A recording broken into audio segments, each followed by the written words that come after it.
The cost of IT in business can be staggering. From hardware and software expenses to services like internet and phone, you don't need to spend a fortune on IT to succeed.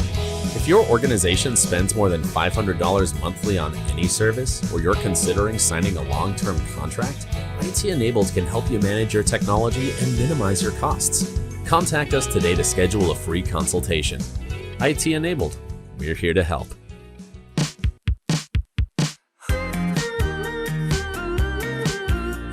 Hi, I'm Tara Watson-Watkins, President and CEO of the Lufkin, Angelina County Chamber of Commerce. Welcome to the Connect podcast, connecting business to the community. I'm here today with my co-host, Blake Pollino with BP Media Group.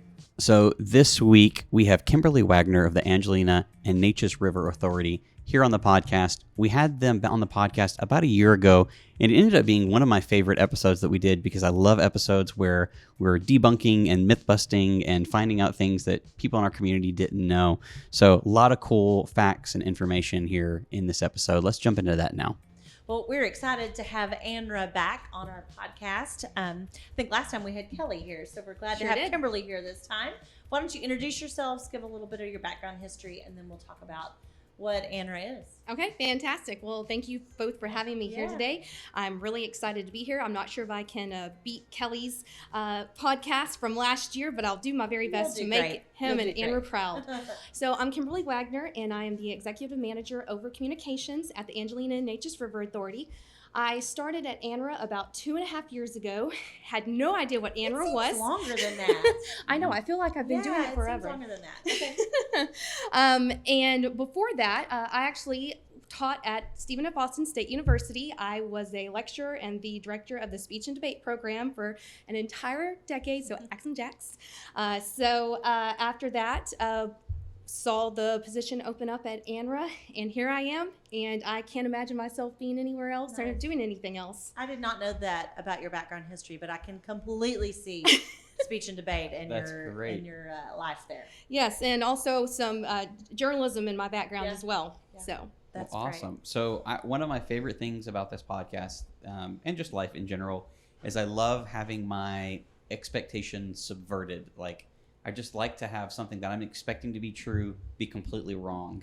And so when we had Kelly, last time. It did, and that ended up being one of my favorite episodes because we had Kelly on, and I just had in my mind all these things built up about what ANRA really was, and none of it was right. Like I was completely off. So that's really kind of my job and why I was hired. Yeah. This is what I am here to do because, like I said, whenever I came on at ANRA, I honestly didn't know what we did either. Yeah. Yeah. I'm not sure how I got the job, but I'm glad that I did. And now that I know what ANRA does, I am so excited to be working here. And again, that's why I'm here, is because I am out to share with the rest of the world what it is we do, why we do it, that we're here to help, and knock out any kind of misconceptions that there may be about what ANRA is.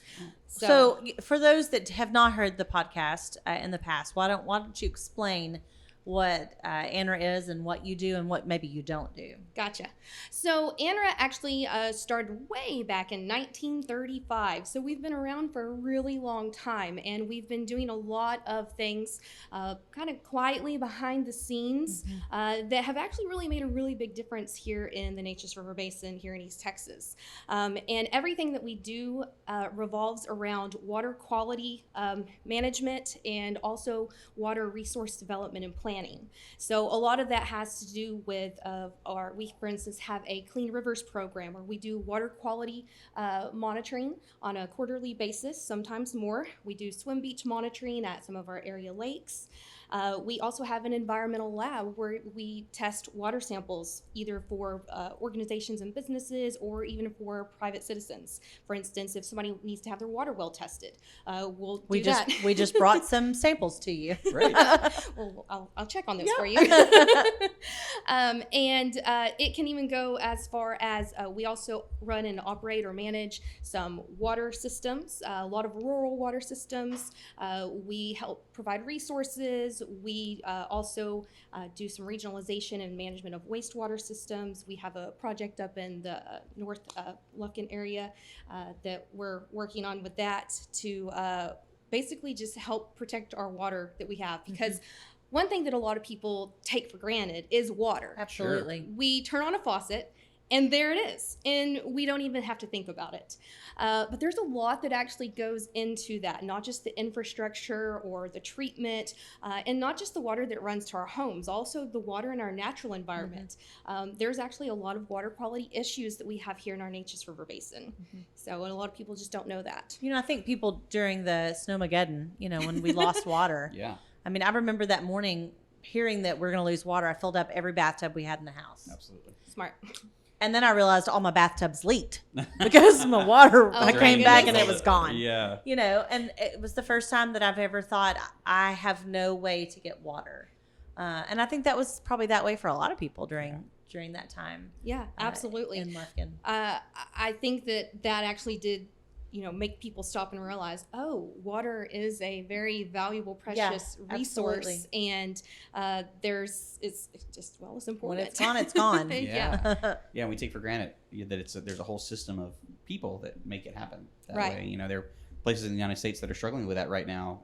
Mississippi is a great example where they just can't turn on their water right now and have water. And that's, exactly. So let's talk about water supply. So how do you work with water supply? How are you connected to that? How does that work?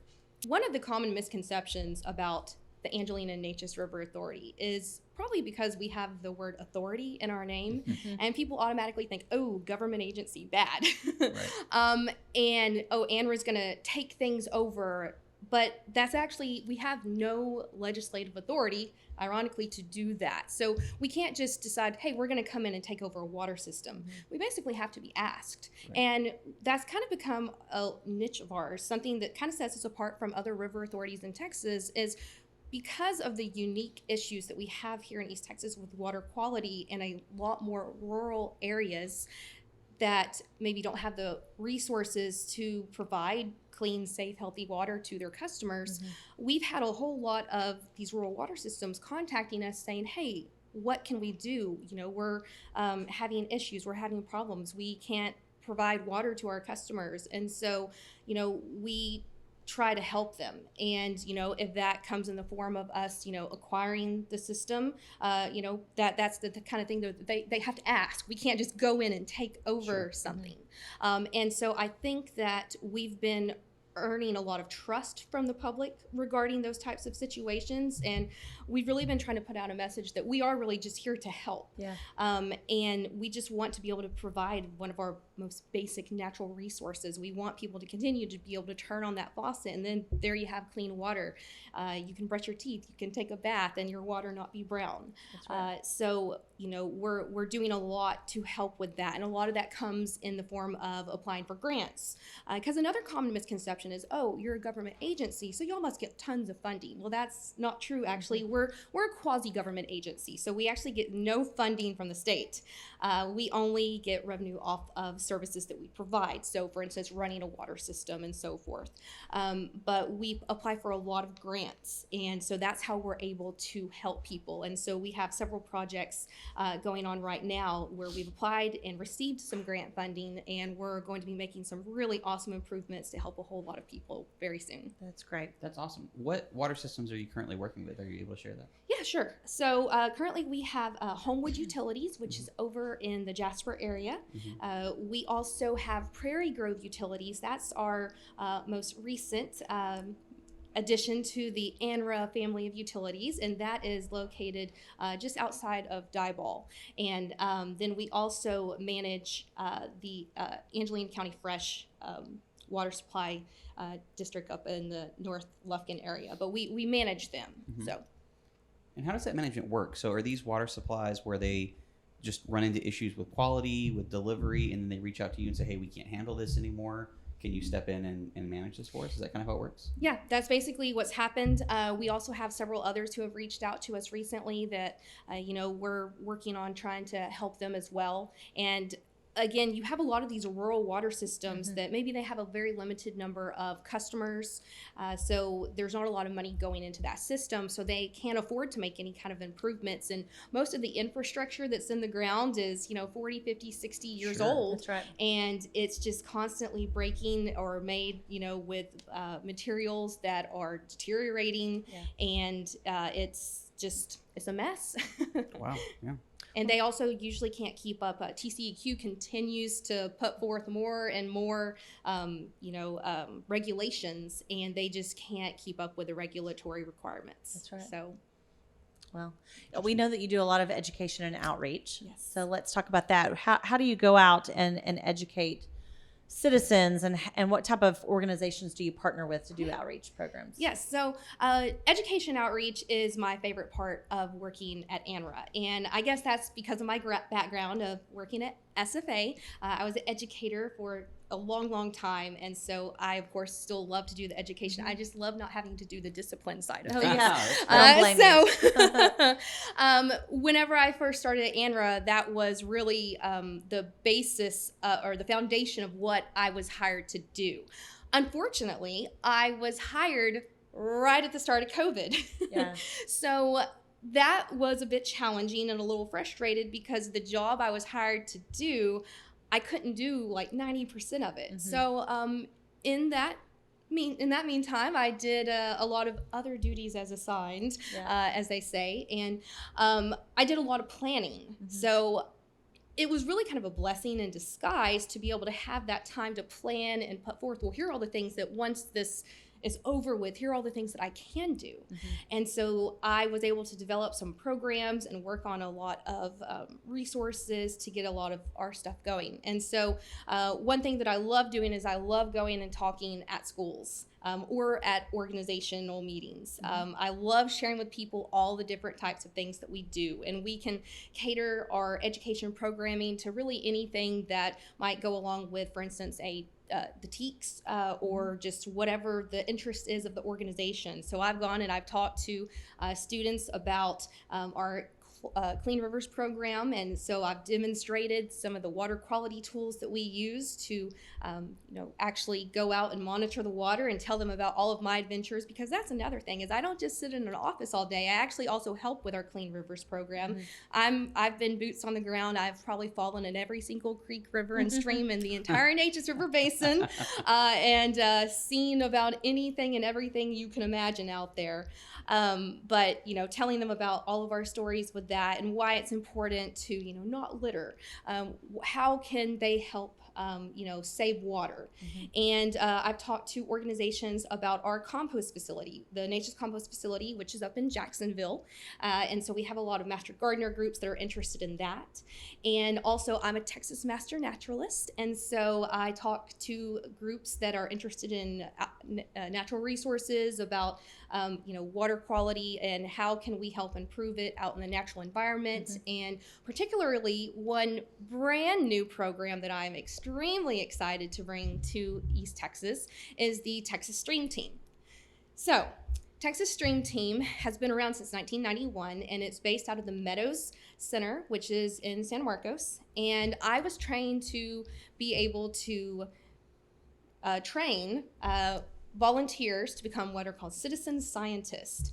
And so what they do is they are able to use these monitoring kits that we provide for them, and then they can go and they can also do water quality monitoring. And so it's really, really neat, really, really fun for them. I have a lot of teachers who I've now trained that want to do this as a classroom project for their students. That'd be great. And so they, for instance, St. Cyprian's, I had a group from there come last week. I've trained their teacher, and we've given them a monitoring site up at Anderson Crossing, actually. And so for once a month, he's going to take his students out there to that site, and they're going to run the water quality monitoring test and talk about, the importance of it. That's great. And so it's a really interactive, fun way to get involved. But it's not just teachers that, have an interest in this. Again, Texas Master Naturalists, just anybody that might have an interest in water quality issues. I have an 8-year-old that would want to do that. So do I. She loves to take microscopes and put drops of water and look at the amoebas and all of that. So she would be like, let me have some of those tubes. I need to know how to sign up for this. So there is an age limit, though, unfortunately, but just a few more years, and she can do that. But you have to be at least 14. Okay. And if you are under 18, you do have to have a parent or guardian with you. But so if you're in about 9th grade and you want to take this on, start getting some volunteer hours, this is a really great way to do that. That's really cool. So this is like crowdsourcing the quality measurements, right? So then all these measurements come back to you, and then you can compile all this data and figure out where the water quality is being negatively affected, right? That kind of how it works. So what the citizen scientists do is they actually upload the data electronically, and that goes into the Texas Stream Team's database, which then goes to TCEQ. Now, we also have access to this data because what's important about this is that these volunteers, they're able to monitor more often than what we are able to, because we have 17 county-wide, 8,500 square mile area to manage. And so we're helping to, put volunteers in a lot more of these areas. So maybe we have some data gaps. It's like a weather watcher. Exactly. Yeah. And so they are able to monitor the water on a more consistent basis, and they are able to let us know, hey, there's something off going on here, and then that can lead us to find out maybe are there issues that we're not aware of, or if we are aware of an issue, maybe what is the source of that issue, and so it can help us to find that out.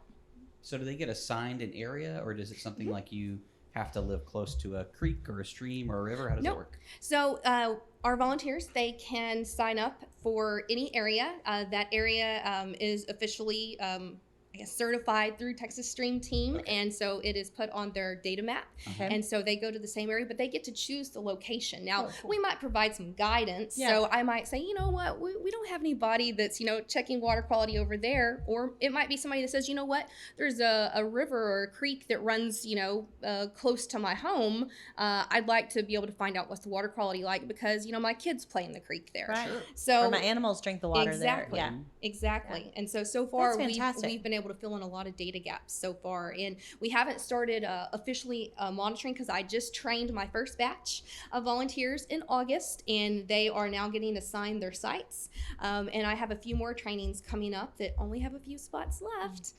So if people go to our Facebook page or our website, or they can just contact me, they can sign up for one of those trainings. And fantastic. I'll plan on doing these trainings on a quarterly basis. Okay. So super cool. I'm probably going to sign up for this. I think this is super cool.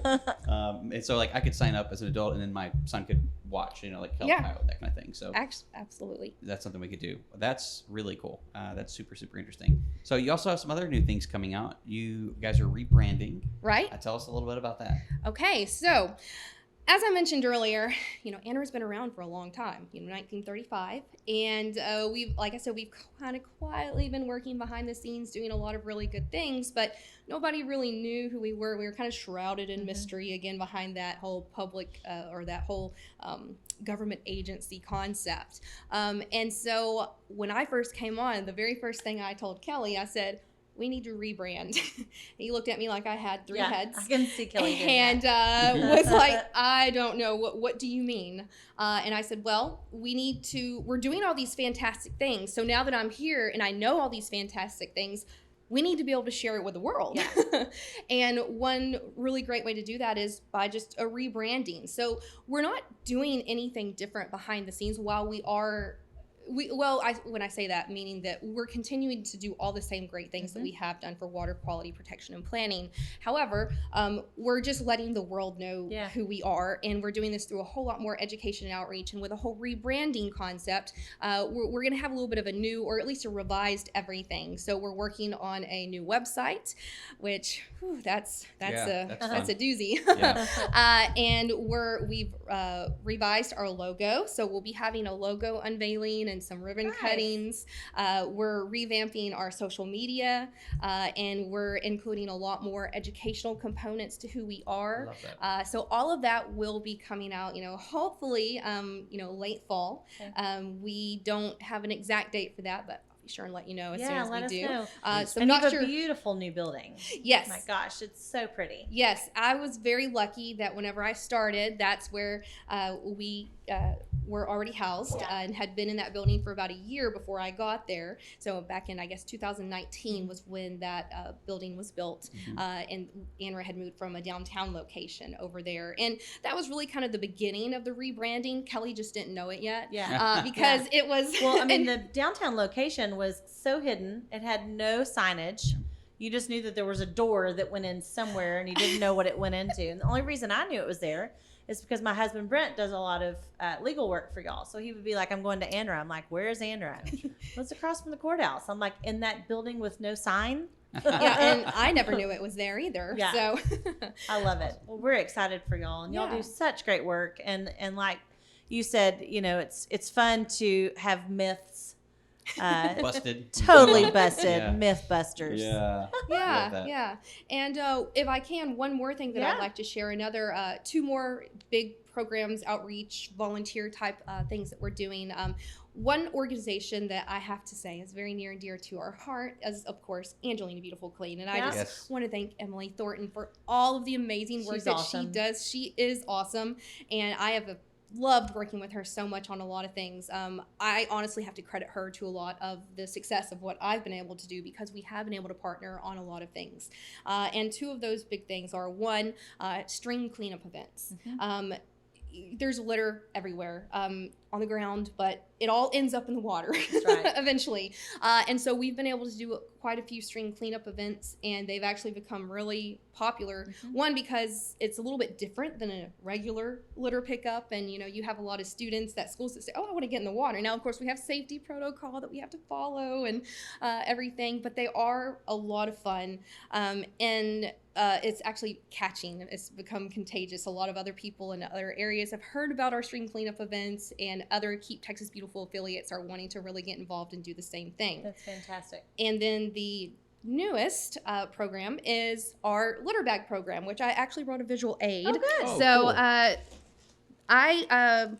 This was one of the very first things I wanted to do at ANRA, and this is our litter bags. Now they're pretty big. They hold up to 50 pounds of trash. Now, we actually ordered the 25-pound bag size, but they sent us the 50-pound bag size. But hey, you know, again, blessing in disguise. They also make great laundry bags, potato sacks, whatever. But what these are is that these are designed for what are called water-oriented recreational events. So as you can see, they're made out of a recycled mesh material here, and whenever you're out in a boat, a kayak, swimming, you know, people, I like to think, would like to try to contain their trash. But if you have a plastic trash bag, you know, it might blow away in the wind or just, you know, sink in the water. So that can be really hard. But with these bags, the water goes right through them, but your trash stays inside. So without sounding like an infomercial or anything, I think it's great. These are really good at containing the trash. And so we partnered with 3 different Keep Texas Beautiful affiliates. So Angelina Beautiful Clean, Keep Nacogdoches Beautiful, and also Keep Jasper Beautiful. Nice. And they are serving as our project partners with this, and they are going to be helping us to distribute these bags to the general public. These bags are absolutely free, which is a really good thing, because I've gone other places and I've seen people charging for these bags to be used. So these are absolutely free. We have them at our office. We're going to offer these to other businesses in or around town or around the lake areas. So for instance, if there's a boat dealership or a bait and tackle shop, people that we know are going to be out enjoying our waterways, we're going to give them a whole stack of these if they want them.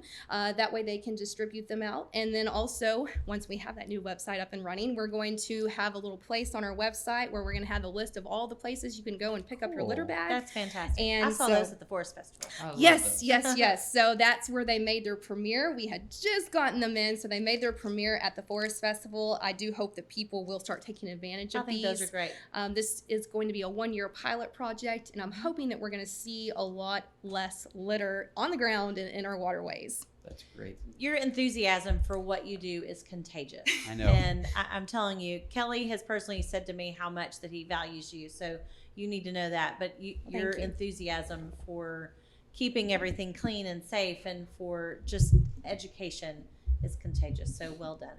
Well, thank you. I absolutely love what I do. And as I always say, I'm busy, but I'm blessed. Yeah, that's great. That's great. Well, thank you so much. We appreciate your time, and thanks for coming on the podcast. Where can people find you? I know you guys got some new social stuff, things like that coming out, but If you want to learn more about the organization, where can people go? Well, they can find me somewhere in a river or a creek.